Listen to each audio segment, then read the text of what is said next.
Hunter Biden's decision to crash a Republican-led congressional hearing about whether to hold him in contempt of Congress has dominated political news and the content of this channel, quite frankly. But for good reason, because there's a lot to talk about. It also triggered the Republican Party and their allies in the media, including, say, Janine Piro of the Fox Propaganda Network, which in turn allowed her liberal co-host, Jessica Tarlov, to fact-check her in typical Jessica fashion. But before we unpack all that, if you end up liking this video and you want to support the channel, please be sure to hit the like, subscribe, and alert buttons before you go. I'd greatly appreciate it. All right, friends, we have several clips to look at. We're actually going to go kind of in reverse order. I'm going to start with Jessica. I do not want to deny you the magnificence that is Jessica Tarlov's brain and her ability to crush her 4 right-wing co-hosts all at once. So she lays out her interpretation of Hunter Biden crashing this House Oversight Committee hearing. And then we're going to go back and play some of what Janine Piro had to say, and we're going to help fact check as well. But this is Jessica Tarlov being amazing. Talking about for years. So you're saying if Donald Trump wins the election and in the lame duck session, Joe's on the way out, he doesn't pardon Hunter Biden? That's what the man has said. Okay, we'll see if that happens. Okay. So I had a little bit of a different viewpoint on today's proceedings than Judge Jeanine, which has happened to us before. The Republicans came off as completely unprepared to even deviate one sentence or one word from their prepared talking points. So James Comer is on video. He was giving an interview to Benny Johnson and was talking about when people come before the committee, and he made it clear, as he did to Hunter Biden, that you can do that behind closed doors, have a deposition like Devin Archer did, not in public, or you can come out in public and do it. And that's what Hunter Biden had opted to do. And then Comer flipped out and he tried to take it back. So today's hearing. Spring. What? No, that was before the quote stunt of last month. He was supposed to be able to do it publicly. And what Hunter Biden didn't want was for the Republicans to continue to twist his words or to do what they did to Devin Archer, who testified the exact opposite of what Republicans said in public.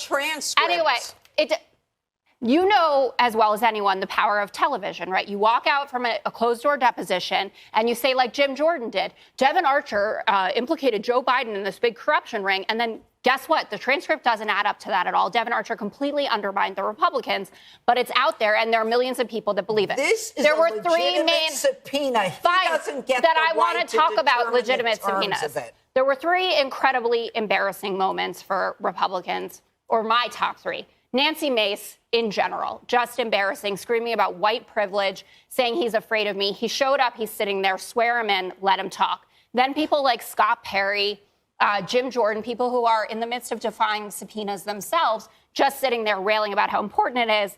And then you said Hunter Biden got bored and he left. He intentionally embarrassed Marjorie Taylor Greene, who held up, again, another poster of his genitals. The woman is obsessed with it. Okay.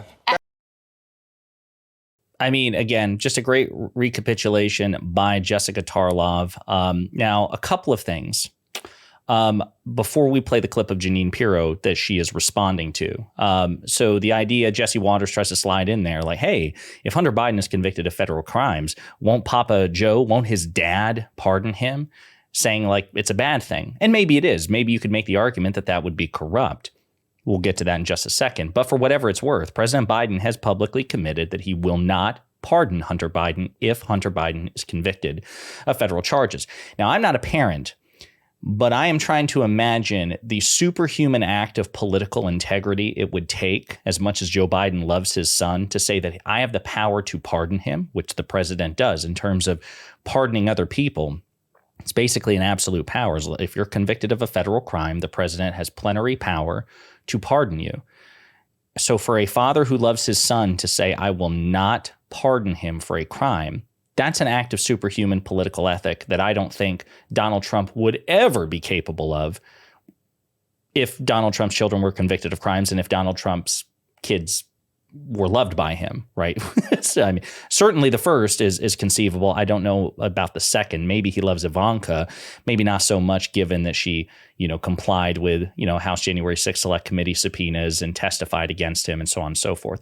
But I'll remind everybody, too, again, before we play this clip of Janine Piro, Donald Trump has plenty of questionable pardons before he left office, like Paul Manafort and Roger Stone, Michael Flynn, among others, these deranged Trump allies who were convicted of crimes related to Donald Trump and assisting Donald Trump corruptly.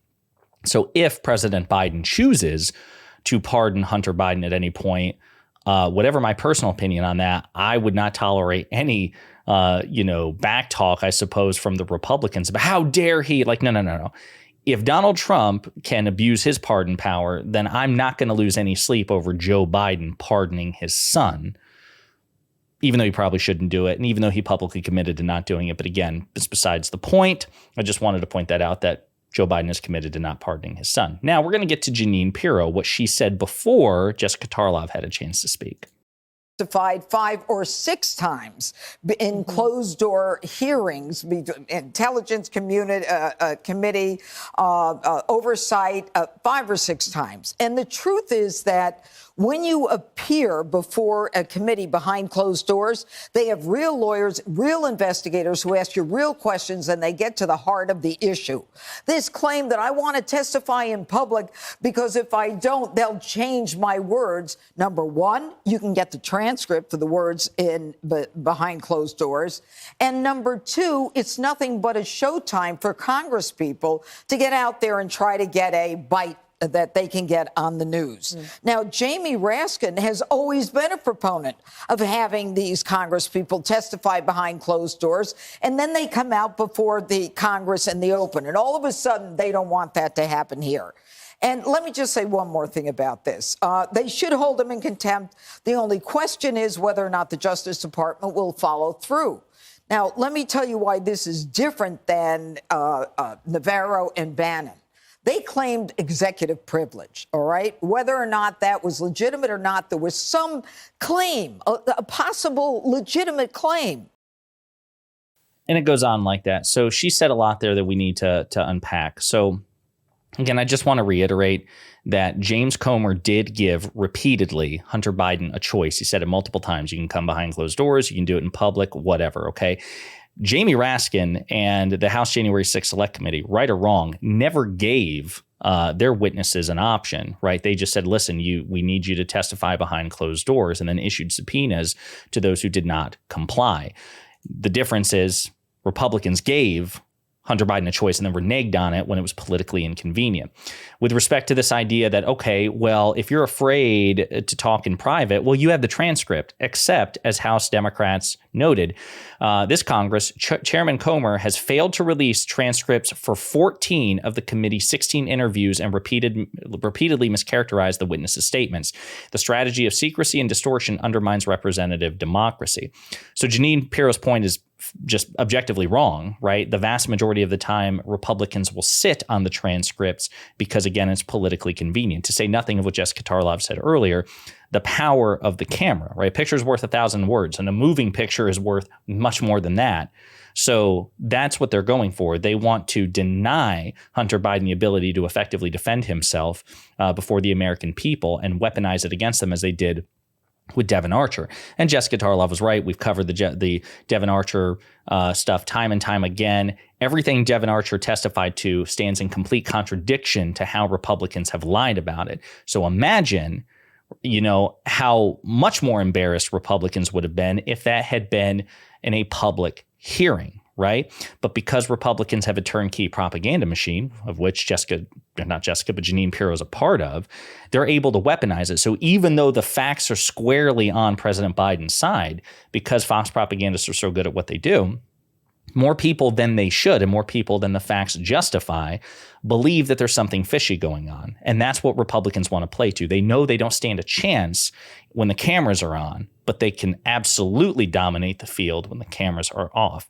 A couple of other things. Janine Piro said, well, these two Trump advisors, who were referenced for contempt of Congress because they didn't comply with a subpoena, they asserted executive privilege under Donald Trump. except President Biden waived executive privilege in both cases, right? The current executive has to uphold executive privilege when former executive officers try to assert it, right? Because Trump's no longer president. Joe Biden is president. He said, no, you're not going to hide behind executive privilege. I waive it.